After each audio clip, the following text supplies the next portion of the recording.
Dios está en ti. Suena lindo, ¿verdad? Ahora, ¿será cierto?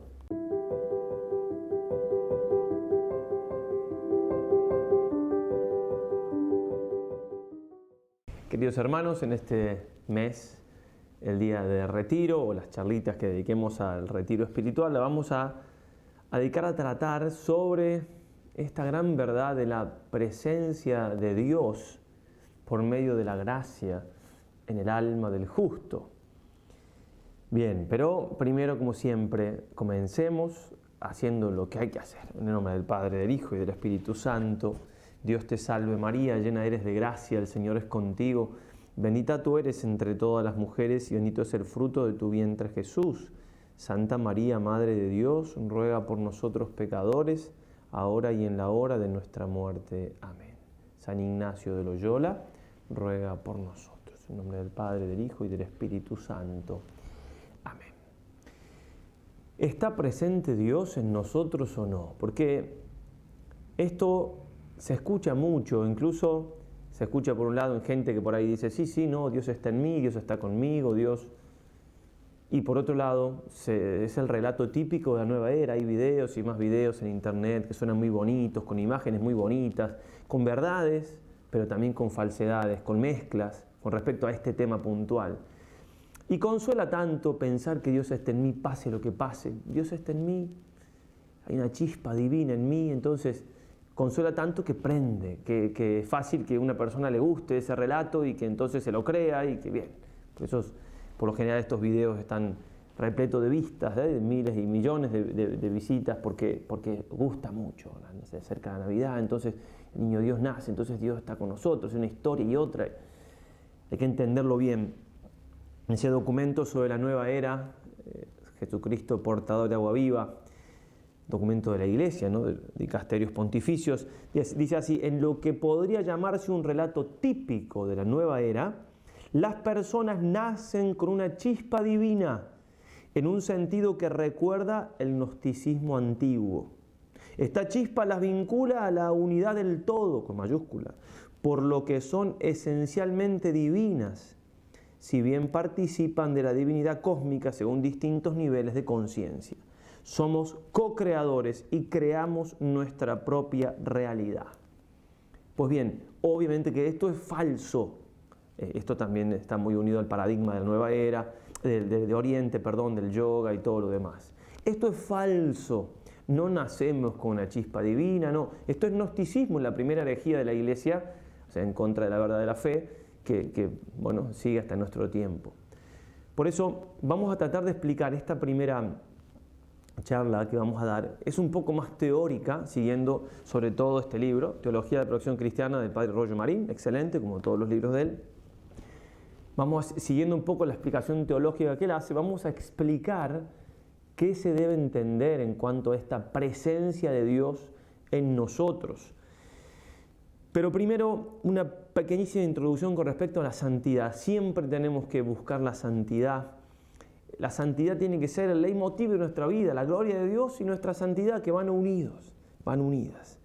¿En qué consiste propiamente la santidad? ¿Qué significa ser santo? Se pregunta el padre Roger Marín y responde, varias cosas se pueden decir. Dice él, cumplir la voluntad de Dios a la perfección, ser otros Cristos, pero la primera respuesta consiste en vivir de una manera cada vez más plena el misterio inefable de la inhabitación trinitaria en nuestras almas.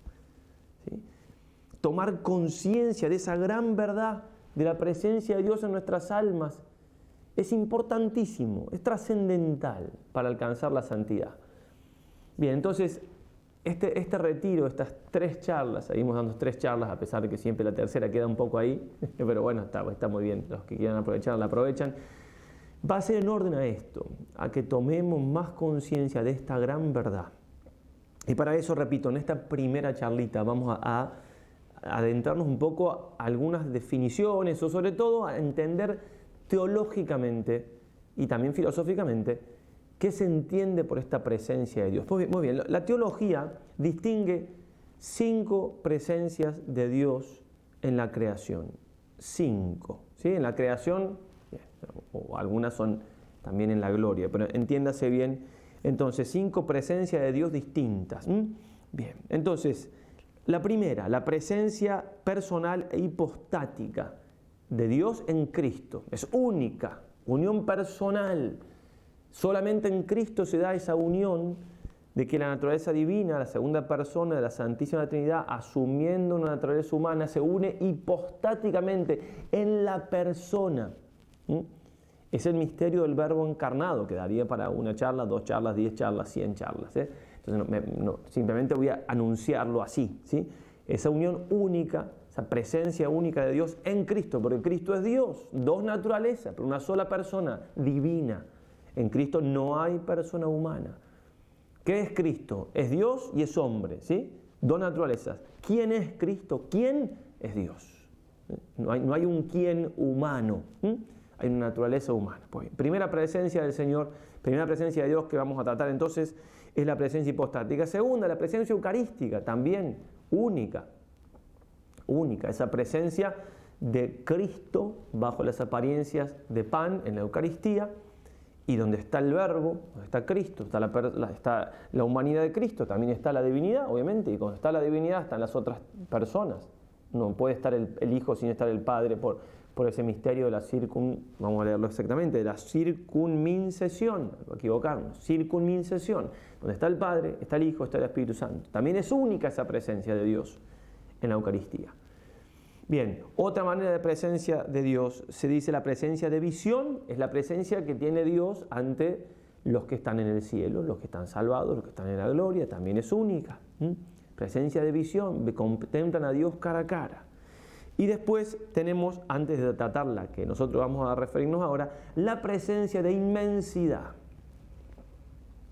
Todavía recuerdo en clases de filosofía, un profesor, doctor en filosofía, muy inteligente, que todavía vive obviamente, tiene algunos años más que yo, en el seminario, nos preguntó una vez, ¿cómo se imaginan? A ver, Dios arriba o sea, ¿no? La presencia de Dios y después la creación debajo, ¿no? Como Dios en el cielo, hizo un círculo abajo nosotros y Dios arriba.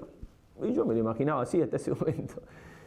Y dice, no es así. Entonces hizo que el círculo, que significaba que era la figura de Dios, también englobara la creación.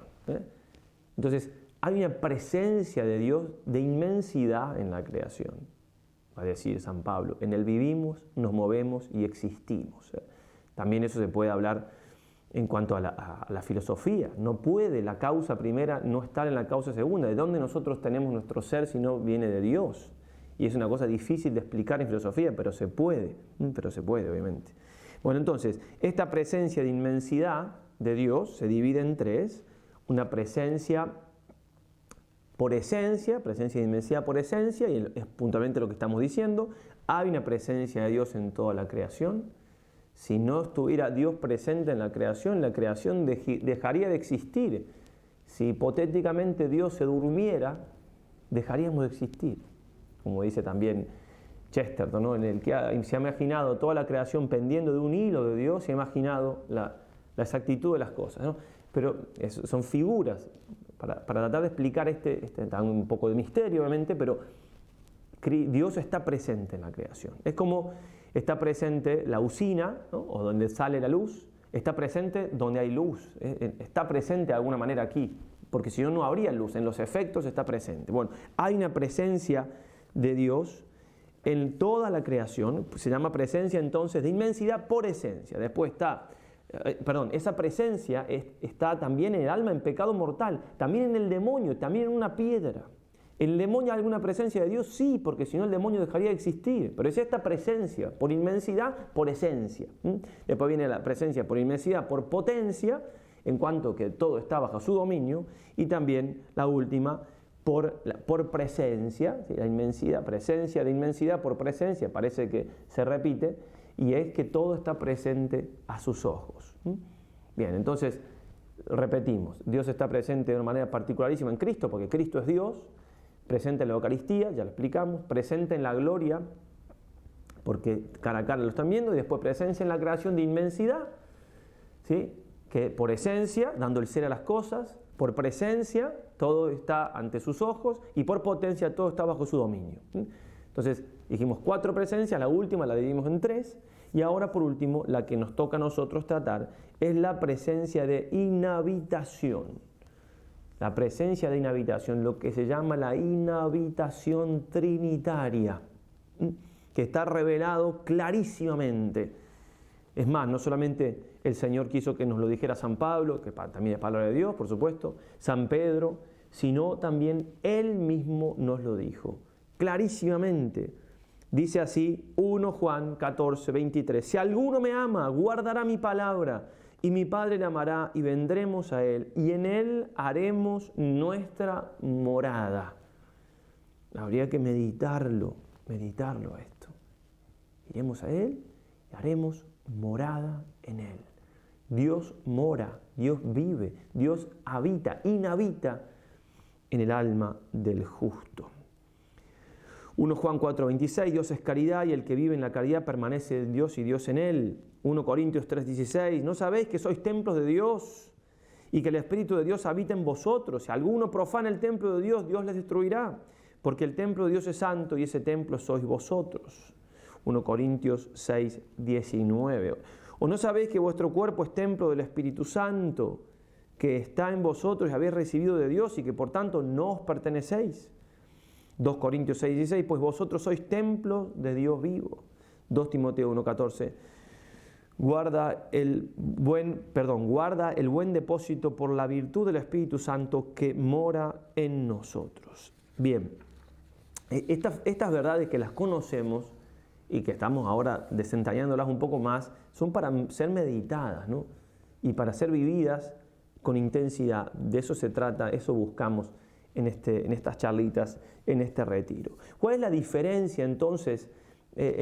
¿Por qué podemos decir que hay algo distinto en cuanto a la presencia de inmensidad que tiene Dios y la presencia de la vida de la gracia? Es una diferencia abismal, una diferencia casi infinita. Y hay que entenderlo bien a esto, porque hay mucha confusión de planos en este mundo en que vivimos, de tanta confusión, de tanto relativismo, que cada uno sabe todo y opina de todo. Y hay que tener ideas muy claras. Lo natural y lo sobrenatural no son cosas que se mezclan, que se funden, que se confunden, no. Y todo esto viene también de la inteligencia clara del misterio del Verbo encarnado. Dios se hizo hombre, pero no se mezcló. Cristo no es una mezcla. No es un tercio, un quid, una tercera cosa. No. Sigue siendo Dios y asume una naturaleza humana. Así nosotros seguimos siendo hombres, pero podemos o no tener la gracia de Dios, tener esa sobrenaturaleza. Una cosa es lo natural y otra cosa es lo sobrenatural. Pongamos un ejemplo en la creación, después lo elevamos al caso que estamos hablando. Que un perro se ponga a hablar, hola, ¿qué tal? ¿Cómo te va? ¿Qué tal todo? El perrito, si me habla así, eso es sobrenatural, porque no está en la naturaleza del perro poder hablar. Es una naturaleza que está por encima, que es la naturaleza del hombre racional que tiene capacidad de hablar. Bien, en el caso nuestro estamos hablando de una sobrenaturalidad, pero que implica la naturaleza divina. En el perro y nosotros estamos dentro de naturalezas creadas, entre nosotros y Dios. La sobrenaturalidad que Dios me da, la sobrenaturaleza que Dios me da, es la suya. Por eso Santo Tomás va a decir, un poquito de gracia vale más que el universo entero. Un poquito de gracia, porque la gracia es Dios. Ya vamos a explicar, hay una pequeña diferencia entre la gracia y la inhabitación trinitaria, ya la explicamos, pero a ese nivel, gracias a la gracia, valga la redundancia, que es algo creado, Dios mora en nosotros. La inhabitación trinitaria se da gracias a la gracia. Valga de nuevo la redundancia. Bien, entonces, si estamos en gracia, hay dos realidades inefables que se dan en nuestra alma, que es que Dios es nuestro Padre, habita en nosotros como Padre y como amigo, ¿sí? Como Padre y como amigo. Y eso implica también que la gracia nos justifica y nos incorpora a Cristo. nos justifica, es decir, nos hace justos, nos hace santos, nos cura, nos sana del pecado. No somos nosotros protestantes, la doctrina protestante es que nunca el hombre está justificado, siempre está en pecado, pero cuando Dios, porque para Lutero la naturaleza nuestra está tan corrompida que en definitiva lo que hace Dios cuando estamos en gracia lo pone a Cristo delante nuestro y en lugar de mirarnos a nosotros lo mira a Cristo. Nosotros seguimos tan podridos como siempre. No, la gracia nos justifica, nos hace justos, nos hace santos. La santidad que puede ir creciendo, obviamente. La gracia nos justifica. Bien, y además de eso entonces pasamos a ser hijos de Dios. Dios mora en nosotros como Padre. Propiamente hablando, no puede decirse, propiamente hablando, que una persona que está en pecado mortal, es decir, que no tiene la gracia de Dios, sea hija de Dios. No, propiamente hablando, no. Y en este sentido, voy a leer a Santo Tomás para ir a lo clarísimo. Se pregunta en un momento Santo Tomás, hablando de la Santísima Trinidad, en la primera parte de la Suma Teológica, ¿se dice o no se dice de Dios antes de nada en sentido personal que es Padre? Entonces, dice, resulta evidente que la razón perfecta de paternidad y filiación se encuentra en Dios Padre y en Dios Hijo, porque al Padre y al Hijo les es común la naturaleza y la gloria. Entonces, que Dios es Padre se aplica, dice San Tomás, de manera perfecta en la Santísima Trinidad, Padre, Hijo y Espíritu Santo, pero en cuanto a paternidad y afiliación, el Padre y el Hijo. Y ahora va a hacer la aplicación en cuanto a lo creado, cómo Dios puede llamarse Padre. Pero en la criatura, la filiación respecto de Dios no contiene toda la razón de filiación, puesto que no es idéntica a la naturaleza del Creador y la criatura. Para que haya un padre y un hijo, tiene que haber una unión de naturalezas. El padre es padre de su hijo porque le comunica su naturaleza. ¿Sí? Un artista no es padre de su obra, no, porque no le da su naturaleza. El padre Roger Marín no es autor, no es padre de este libro, ¿no? Es el autor. Bien, se dice filiación por alguna semejanza, dice Santo Tomás, la cual, de ser más perfecta, más cerca estaría de la relación de filiación. Entonces, por alguna semejanza se puede decir que Dios es Padre de la creación, y mientras más perfecta sea lo creado, más perfecta será esa semejanza. Pues se dice que Dios es Padre de alguna criatura porque ha dejado alguna huella de semejanza solo, ¿sí? Solo una huella de semejanza, incluso en las criaturas irracionales. Cita Job 38:28, ¿quién es el Padre de la lluvia? O las gotas de rocío, ¿quién las engendró?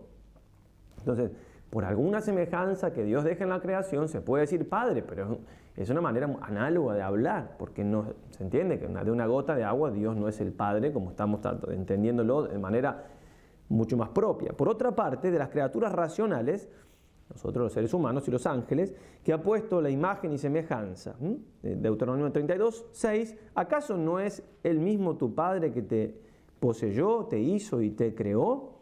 Bien, también con mayor razón de un hombre se puede decir que Dios es Padre, porque hay alguna semejanza más que una gota de lluvia en cuanto a la naturaleza divina. Pero dice, de otras criaturas, Él es el Padre por la semejanza de la gracia, por la que son llamados hijos adoptivos, en cuanto que están en cuanto que están ordenados a heredar la gloria eterna como dispendio de la gracia. Y cita Romanos, el mismo Espíritu nos testifica que somos hijos, y si somos hijos también somos herederos. Y de otras criaturas es Padre por la semejanza de la gloria, en cuanto que ya poseen la herencia de la gloria. Y bueno, entonces, la gracia es cuando dice Santo Tomás, cuando son hijos de Dios, lo dice así con todas las letras, cuando tienen la gracia de otras criaturas, Él es el Padre por la semejanza de la gracia, por la que son llamados hijos adoptivos. Ahí sí se aplica la palabra hijo. Y hay que entender bien qué significa adoptivo.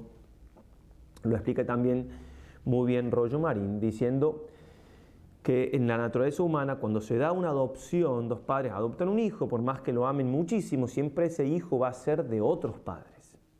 Entonces, nunca se va a dar que ese hijo sea hijo natural de sus padres. Bueno, en el caso nuestro, la palabra adoptivo tiene que estar, y bueno, la teología busca las palabras, los conceptos, pero siempre nos quedamos cortos. O sea, por eso el Señor usa tantas parábolas, porque las parábolas van explicando cosas hasta donde puede nuestra cabecita entender de la divinidad de Dios, de lo que nos ha revelado del mismo Cristo. Bien, entonces, la adopción, dice el padre Roger Marín, es como si cuando decimos hijos adoptivos, la palabra adoptivo es para que nos distingamos de Jesús. Nosotros no somos Jesús, somos incorporados a Cristo, somos hechos Cristo, otros Cristo, pero no somos el Hijo, ¿sí? El Hijo de Dios como es Jesús, no somos parte de la Santísima Trinidad, pero somos hijos de verdad. La palabra adoptivo nos distingue de Jesús, ¿cierto? Pero somos hijos de verdad. Dice él, es como si cuando Dios nos adopta como hijos, es decir, cuando recibimos el bautismo, cuando estando en pecado mortal nos confesamos, recibimos la gracia de Dios, participamos de la naturaleza divina, como dice San Pedro, participamos de la naturaleza divina. Por eso dice Jesús, iremos a Él y haremos morada en Él. Tenemos la naturaleza de Dios en nosotros. Entonces, dice Roger Marín, es como si en lo humano un matrimonio adopta un hijo y pudieran sacarle toda la sangre y ponerle sangre de ellos. Es una comparación que se hace para tratar de explicar hasta qué punto somos realmente hijos de Dios.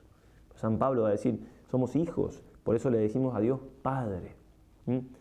Bien, pero somos hijos de Dios así, de manera, digamos, tal cual puede aplicarse la palabra hijos, aunque adoptivos, porque no somos como Jesús, somos hijos de Dios solamente cuando estamos en gracia. Por eso es tan importante entender que solamente es hijo de Dios el que está en gracia. Y cuando pecamos mortalmente, perdemos la gracia de Dios. La gracia es un don creado, es creado, pero en esa creación, esa criatura que es la gracia, se nos da la inhabitación trinitaria, es decir, se nos da Dios mismo que es increado. Sería largo para explicar, pero cuando decimos la gracia estamos hablando de Dios mismo, porque en la gracia se nos da Dios, la inhabitación trinitaria. La inhabitación trinitaria se nos viene por la gracia. Por eso dice la Escritura, la gracia vale más que la vida, la gracia vale más que todo, porque la gracia es Dios, vale tanto como Dios. Un poquito de gracia vale más que toda la creación entera. Bien, entonces es muy distinto, absolutamente distinto, infinitamente distinta la presencia de Dios en el alma por la gracia que la presencia de Dios por la inmensidad, porque si yo no estoy en gracia de Dios, Dios está presente en mí como está presente en el mismo diablo, punto, así nomás. Por más que suene bonito, que la chispa divina, la mar en coche, ninguna chispa divina, ninguna mar en coche, ¿tenemos fe o no tenemos fe? Entonces, si estoy en pecado mortal, Dios no está en mí, me duela lo que me duela, y ojalá que me duela, así me convierto, cueste lo que cueste. O los mártires han dado su vida, ¿por qué? Porque estaban distraídos, no, han dado la vida porque creían en esto. Nosotros tenemos que creer en esto y dar la vida por esto. Dice el padre Roger Marín, hay más diferencia entre un alma en pecado y un alma en gracia que entre nosotros y la Santísima Virgen María. Somos más parecidos nosotros si estamos en gracia con la Virgen, porque estamos en gracia, con todo lo que significa, que dos seres humanos, uno en pecado y otro no. Por eso uno puede ver, digamos, al principio, cuando uno empieza a descubrir esto nuevamente en el noviciado, yo pensaba, ¿no? ¿Cuánta gente uno ve, que conoce, que saluda, que ve en la calle? ¿Cuántos muertos hay? ¿Cuántos muertos? Por más que incluso externamente parezcan tan vivos o tan hermosos, lo que sea, ¿cuántos muertos hay?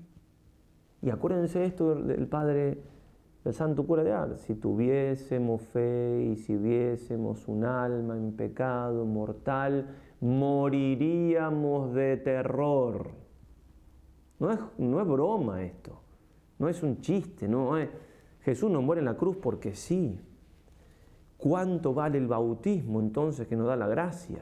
San Vicente Ferrer, el día de su bautismo, iba, si podía, si estaba cerca, iba a su pila bautismal, la besaba, celebraba misa de acción de gracias. Bien, Dios habita en nosotros como Padre, entonces nos da su naturaleza, claro, nos comparte su naturaleza. Entonces, como tenemos su naturaleza por la gracia, entonces somos sus hijos, porque la naturaleza hace que se pueda llamar hijo, ¿sí? Si no, es nuestro Padre con 25 comillas, en cuanto que somos criaturas, igual que Padre de una piedra, un poquito más, porque tenemos inteligencia y voluntad, pero bueno, ya hablamos de eso. Bien, y también es Padre, está presente por nosotros en la gracia como amigo, la amistad, ¿sí? Verdadero amigo, con todo lo que eso implica, porque además de darnos la gracia, Dios nos da todo el organismo sobrenatural, que son las virtudes teologales, fe, esperanza y caridad. Y ahí está la caridad. La caridad nos hace amar a Dios con el mismo amor con que nos ama, por eso nos hace amigos. Yo no puedo ser amigo de un perro, por más bonito que suene. En este mundo hay de todo, pero no puedo ser amigo de un perro. Para poder ser amigo de un perro tenemos que compartir la naturaleza y tener caridad. Dios nos da su vida y nos hace tener esa caridad que nos hace ser amigos. Todo lo que implica ser amigos de Dios, todo lo que implica. Bien, nos hace otro Cristo la gracia, nos hace participar de esa unión mística, del cuerpo místico de Cristo. Nos diviniza, ¿no? La Santísima Trinidad inhabita en nuestras almas, dice el Padre Roger Marín, para hacernos participantes de su vida íntima, divina y transformarnos en Dios. Es decir, eso que quería Adán y Eva, que está ahí íncito en la naturaleza creada, ¿no? De querer ser como Dios. Sí, queremos ser felices como Dios, podemos serlo por la gracia, por el orden que Dios ha puesto. Pero es mentira lo que el demonio nos sugería, ¿no? Que es lo que sugiere cada vez que pecamos.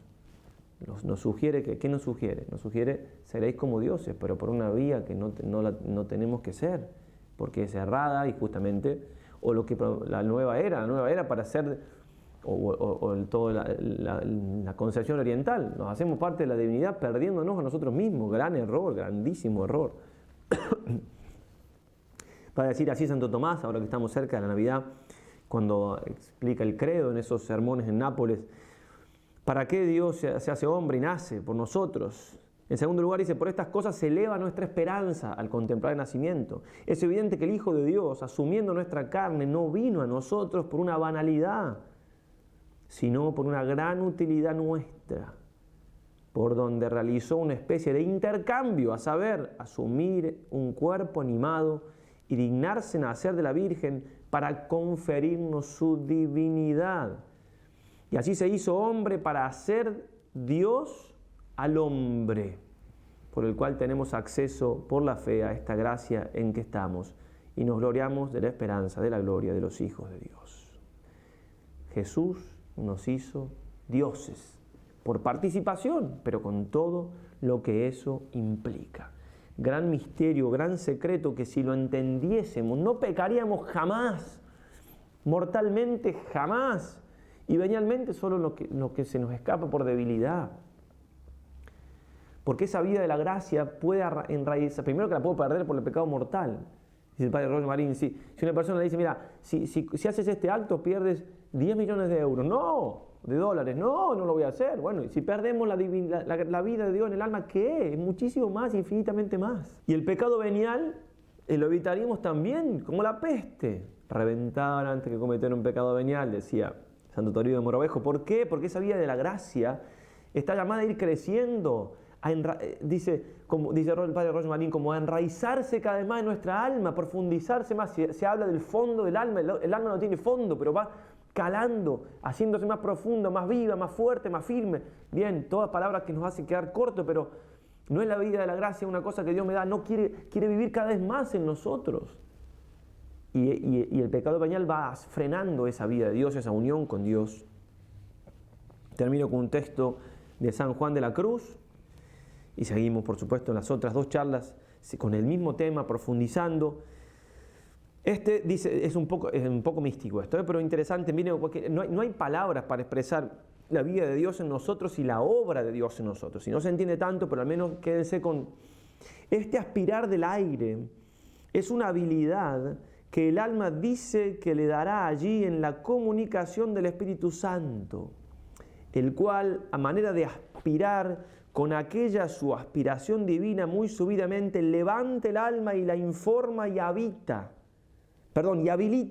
para que ella aspire en Dios la misma aspiración de amor que el Padre aspira en el Hijo y el Hijo en el Padre, que es el mismo Espíritu Santo, que a ella le aspira en el Padre y el Hijo, en la dicha transformación para unirla consigo. Lo que va haciendo la gracia, nos va transformando, nos va uniendo. Porque no sería verdadera y total transformación si no se transformase el alma en las tres personas de la Santísima Trinidad, en revelado y manifiesto grado. Y esta tal aspiración del Espíritu Santo en el alma, con que Dios la transforma en sí, le es a ella de tan subido y delicado y profundo deleite, que no hay que decirlo por lengua mortal. No se puede explicar los gozos que tiene el alma por esa unión, ni el entendimiento humano en cuanto tal puede alcanzar algo de ello. Está hablando obviamente San Juan de la Cruz en grados elevados de unión con Dios por la gracia, porque uno puede estar en gracia y no gustar todo esto ni vivirlo así con tanta profundidad, pero es a lo que nos lleva la vida de la gracia, porque está hablando ya de la unión mística más profunda, de la unión transformante del hombre con Dios, pero eso es todo efecto de la presencia de Dios en el alma por la gracia. Por eso va a decir el santo: oh almas, y con esto terminamos, ¿sí? Oh almas creadas para estas grandezas y para ellas llamadas, ¿qué hacéis? ¿En qué os entretenéis? Vuestras pretensiones son bajezas y vuestras posesiones miserias. Oh miserable ceguera de los ojos de vuestra alma, que para tanta luz estáis ciegos y para tan grandes voces sordos, no viendo que en tanto que buscáis grandezas y gloria os quedáis miserables y bajos de tantos bienes hechos ignorantes e indignos. Seguimos en la próxima charla profundizando un poco más este tema, siempre hablando de esta gran verdad, de que Dios está en ti si estás en gracia. Que nuestra Madre del Cielo nos ayude a valorar eso que a ella tanto también le costó al pie de la cruz. Ave María y adelante.